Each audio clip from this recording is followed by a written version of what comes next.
Attorney General Jeff Sessions had also pressured FBI Director Wray to get rid of McCabe.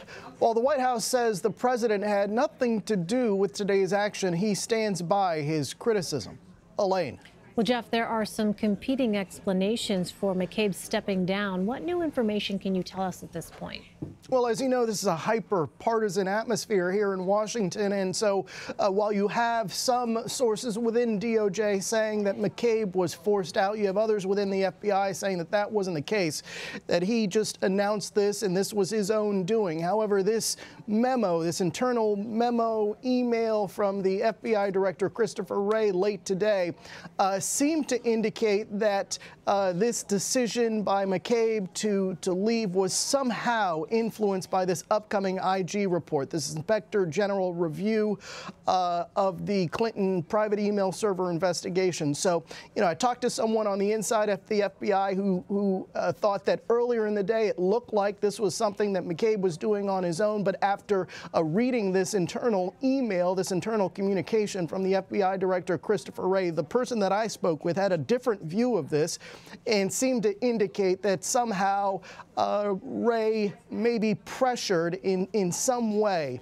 or made it clear that perhaps it was time for McCabe to step down. And so that is what happened. Now, the question is, you know, how much pressure was put on McCabe? We know that there was outside pressure from the White House, the president's tweets, and from other Republicans on Capitol Hill.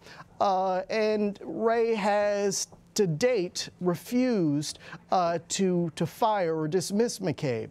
And so there are questions about how much influence Christopher Wray had on this decision by Andrew McCabe. Well, is this change at the Bureau expected to have any impact on the Russia investigation?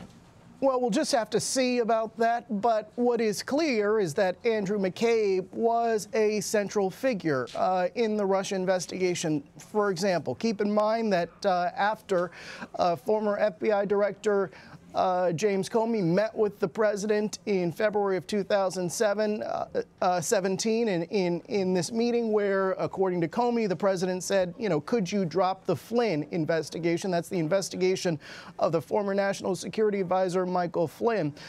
After that meeting, Comey went to his senior staff at the FBI, and McCabe was part of that group, and they discussed that meeting. And now those meetings between Comey and the president are part of this special counsel investigation, of course, whether there was obstruction of justice. Well, are you hearing any names being floated as a potential replacement for McCabe?